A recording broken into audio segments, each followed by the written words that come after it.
नमस्कार मित्रांनो, आनंदी या मालिकेच्या येणाऱ्या काही भागामध्ये मित्रांनो एक आता जबरदस्त असा ट्विस्ट आपल्यासमोर बघायला मिळणार आहे।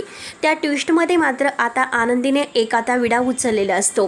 काही झालं तरी मालक साहेब आणि आता युगंधर आणि हे पृथ्वी, मिताली, प्रांजल या सगळ्यांना एकत्र आणायचं आणि त्यांच्यातील जे गैरसमज झालेले आहे तर तो दुरावा मिटायचा। परंतु हे मात्र आता ह्या विद्याधरला सहन होत नाही। विद्याधरला असं वाटतं किती काही झालं तरी आता ह्या सगळ्यामध्ये असणारा जो काही दुरावा आहे तर तो मी वाढवण्याचा प्रयत्न करत आहे आणि त्यात म्हणजे ही आनंदी आणखीनच घोळ घालून ठेवत आहे। आनंदी त्याविरुद्ध करते, आनंदी माझ्या विरोधात जाते, मी तिला सोडणार नाही। एकतर कुकरचा मोठा ब्लास्ट करून मी तिला मात्र आयुष्यातून उठवण्याचा प्रयत्न केला होता आणि आज मात्र ती आता पुन्हा माझ्या विरोधात जात आहे तर मी तिला नाही सोडणार।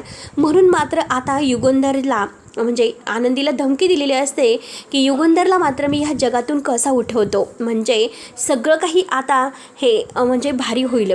कारण युगंधरला जर या जगातून उठवलं तर तुझं मात्र काही खरं नाही। तुला आणि मुलांना मात्र मी अगदी चुटकीसर सगळ्यांच्या बाजूला कसं करेल हे आपण ह्या व्हिडिओमध्ये आता बघणार आहोत। पण त्या व्हिडिओमध्ये आता आनंदी आता मुलांना आणि ह्या युगंधरला एकत्र तर करतेच, परंतु युगंधरच्या जीवावर उठणाऱ्या ह्या नराधमाला ह्या विद्याधरला कसा धडा शिकवते हे आता आपण ह्या व्हिडिओमध्ये बघणार आहोत। त्यासाठी मित्रांनो व्हिडिओ शेवटपर्यंत नक्की बघत राहा आणि जर तुम्ही आपल्या चॅनलवर नवीन असाल तर चॅनलला सबस्क्राईब करण्यासाठी मात्र विसरू नका, जेणेकरून तुम्हाला आता आनंदी या मालिकेचे डेली अपडेट्स पाहायला मिळतील। तेव्हा मित्रांनो आता आनंदी ही बरी झालेली असते, तिला थोडंसं बरं वाटत असतं। युगंधर तिची खूप काळजी घेतो कारण तिला झोप लागत नसते, म्हणून आता जी अंगाई ह्या हिने गायलेली असते म्हणजे समिधाने, आणि ती समिधाने गायलेली अंगाई आपल्या मोबाईलमध्ये तशीच मात्र सेव्ह करून आता ह्या युगंधरने ठेवलेली असते। आणि ती जी काही अंगाई आहे ती अंगाई जेव्हा त्या पृथ्वीच्या कानावर पडते तेव्हा त्याला आपल्या आईची आठवण होते।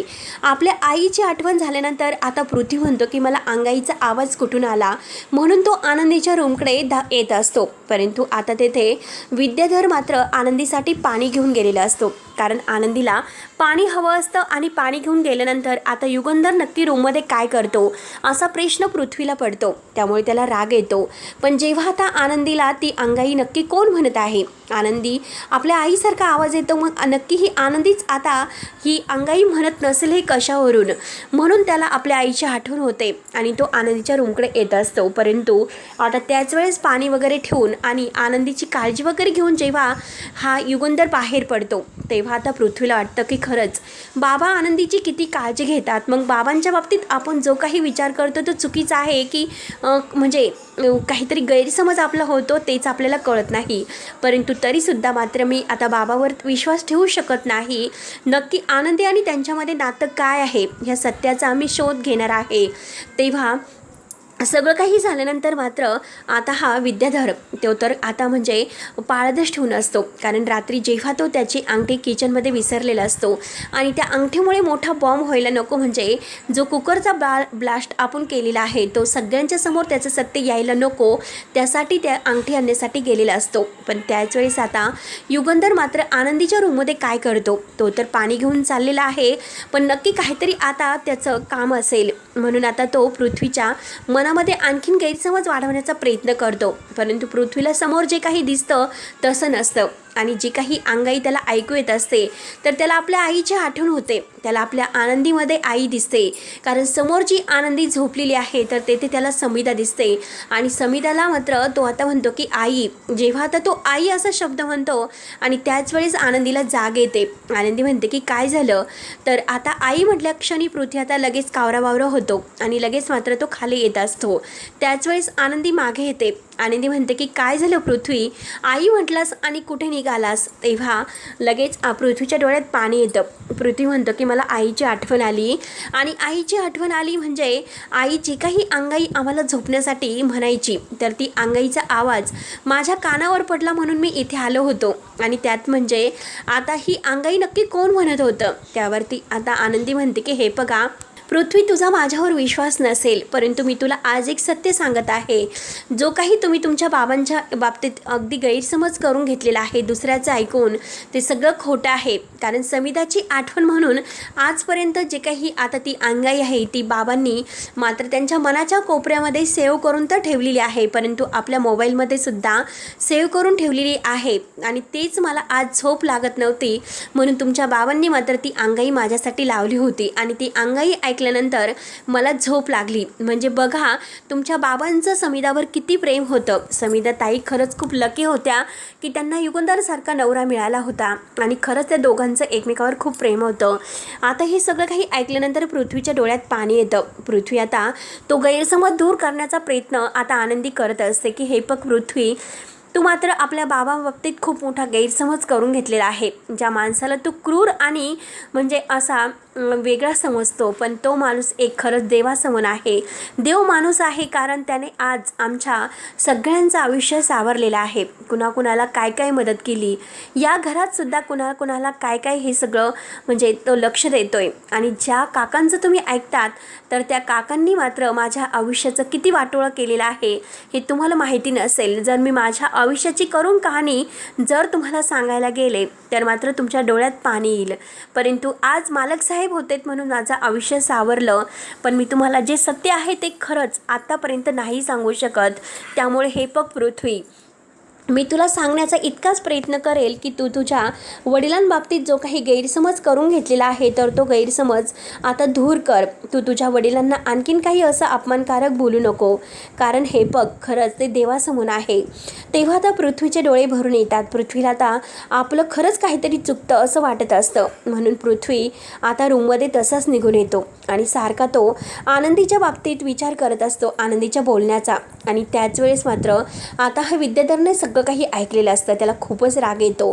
तो म्हणतो की आता ह्या आनंदीला मी नाही सोडणार. आनंदीकडे येतो. आनंदी मात्र आता तयार झालेली असते, फ्रेश झालेली असते, तिला बरं वाटत असतं.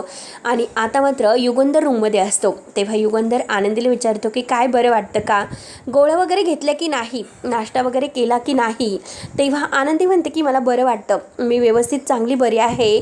तर आता मालक साहेब म्हणतात की हे बघ आनंदी, काही काळजी करू नकोस, आता लवकरात लवकर तू बरी होशील. आणि आता मात्र हे बघ कारखान्यामध्ये आता एक असं महत्त्वाची डील आहे आणि त्या डीलसाठी तुला यायचं आहे आणि उद्घाटन सोहळासुद्धा आहे. कारण नवीन जे काही कापड आलेले आहे तर तेथे तुझी गरज आहे, कारण ते कापडामध्ये काय म्हणजे चॉईस करायची आहे आणि त्यासाठी तुला यावं लागणार आहे. तेव्हा आता आनंदी म्हणते की हे बघा मालक साहेब, आत्ता मला बरं नाही, परंतु मी तुम्हाला म्हणजे लवकरच सांगते आणि लवकरच मात्र तुम्हाला सगळं काही म्हणजे मी हँडल करून येथे सांगते. तर युगंधर म्हणतो की ठीक आहे. तर लगेच आता पृथ्वी म्हणतो की पृथ्वी हे सर्व ऐकतो. पृथ्वी म्हणतो की आनंदी, तुला तर आता दिसत नाही, पण तरीसुद्धा तू इतकं सर्व कसं हँडल करू शकते. त्यावरती आता आनंदी म्हणते की हे बघा, या घरात मला समिधाताईंचा आशीर्वाद माझ्या पाठीशी आहे आणि सगळ्यांच्या आशीर्वाद माझ्या पाठीशी असल्यानंतर मला कशाची गरज नाही. आणि आता किती काही झालं तरी आता मला कारखान्यामध्ये जावंच लागेल, पण तुम्हाला मी जे सांगितले आहे ते लक्षात ठेवा. हे बघा, तेव्हा आता पृथ्वी विचारात पडत असतो. त्यानंतर विद्याधर आता तेथे येतो आणि तो आनंदीला धमकावण्याचा प्रयत्न करतो. आनंदीला म्हणतो की हे बघ, ह्या निंबाळकरांच्या घराला मी आता जेव्हा आगीमध्ये जळून खाक लावेल आणि तेव्हाच माझ्या मनाला शांती बसेल. आणि तू जर मात्र माझ्यामध्ये येण्याचा प्रयत्न केलास तर मी तुला सोडणार नाही. जसा कुकरचा ब्लास्ट करून मी तुला संपवण्याचा प्रयत्न केला होता, तर आता मात्र मी असं काहीतरी करेल तर युगंधर आणि तुलासुद्धा संपून टाकेल. त्यामुळे तू मुलांच्या मध्ये आणि युगंधरच्या मध्ये येण्याचा प्रयत्न करू नकोस. कारण हे बघ, मुलं आणि युगंधर यांच्यामध्ये जो काही दुरावा आहे तो मी वाढवण्याचा प्रयत्न करत आहे आणि तो मिटवण्याचा तू प्रयत्न करत आहे. त्यामुळे हे बघ, मला मात्र तू मध्ये यायचं नाही, नाहीतर मी युगंधरला इतकं म्हणजे काय करील तपास नाही आणि युगंधरला मारण्याचा सुद्धा मी प्लॅन करू शकतो. त्यावरती आनंदीला फारच राग येतो. आनंदी मात्र आता वाघीण बनते. वाघीण बनून त्याच्यावर डरकाळी फोडत त्याला आता धूर लोटून देते आणि म्हणते की नालायक नरधमा, माझ्या युगंधरच्या जर जीवावर उठला आणि मुलामध्ये आणि मालक साहेबामध्ये दुरावा म्हणजे वाढवण्याचा तू जर प्रयत्न केला तर मात्र अगोदर तुला माझ्याशी लढा द्यावा लागेल. बघूयात नक्की काय होतं, कोण कुणाला कमी पडतं. आणि एक गोष्ट लक्षात ठेव, त्या अगोदर सगळ्याच्या अगोदर तुला माझ्यावर म्हणजे डाव रचावा लागेल आणि तरच मात्र मी तुला कसं सोडते आणि तुला कसं मात्र तुझं सत्य सगळ्यांच्या समोर आणते. मी तुला सोडणार नाही. तुम्हाला कितीही आंधळी समज, परंतु मी तुला असं काहीतरी भारी भरेल की तुला कायम लक्षात ठेवेल. एक गोष्ट लक्षात ठेव. तेव्हा आता आनंदीने ढकलून दिलेलं असतं ह्या विद्याधरला आणि विद्याधरला ढकलून ती म्हणते की माझ्या वाट्या जाऊ नकोस आणि मुलांच्या मध्ये आणि माझ्यामध्ये युगंधरच्या मध्ये जर येण्याचा प्रयत्न केलास तर मी तुला फाडून खाईल. आणि हे बघ, ही आनंदी मात्र या घरातील तुटलेली नाती जोडायला आलेली आहे, हे लक्षात ठेव. कारण ह्या आनंदीमध्ये समिताताईंचं रूप आहे. तेव्हा आता खरंच ह्या नराधमाला मात्र ह्या विद्याधरला आनंदीमध्ये आता इतकं भडकलेलं समिताचं रूप दिसतं. कारण समिताला मारण्याचा प्रयत्न विद्याधरनेच केलेला आहे आणि हा तर विद्याधरचा डाव होता समिताला संपवण्याचा. आणि विद्याधरने मात्र युगंधरचा बदला घेण्यासाठी समिताला संपवलेलं असतं. काहीतरी आजार असण्याचं कारण तिच्यावर घातलेलं असतं आणि हे सगळं डाव मात्र तो बोलून दाखवतो. विद्याधर म्हणतो, आता विद्याधर एक सत्य बोलून जातो रागाच्या भरात, जसं मी समिता वहिनींना संपवलं तसं मात्र तुला संपवायला मला वेळ लागणार नाही, परंतु आता मी त्या अगोदर युगंधरला संपवण्याचा प्रयत्न करतो.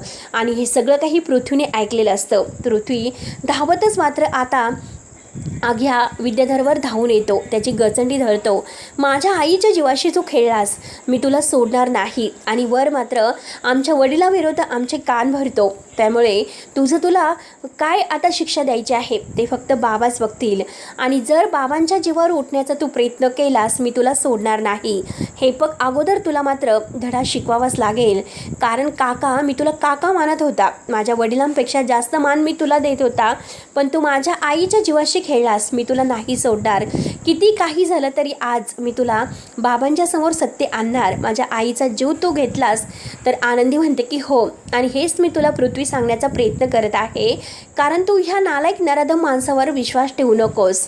याने माझ्या आयुष्याचा सुद्धा अगदी खेळ केलेला आहे. आणि जे सत्य जर तू ऐकलंस तर मात्र ते सत्य ऐकून तुला धक्का बसेल. कारण ह्या माणसाने माझं ठरलेलं लग्न मोडलं. ऐन वेळेस जे लग्न सुरू होतं ते लग्नसुद्धा ह्या माणसाने मोडलं. आणि खरंच ह्या नालायक नराधमाला आता समिताताईंचं जे काही याने जिवंत मारण्याचा जो प्रयत्न समिताताईंचा केलेला आहे त्याला सोडायचं नाही. किती काही झालं तरी आज यातला मात्र सत्य समोर आलंच पाहिजे.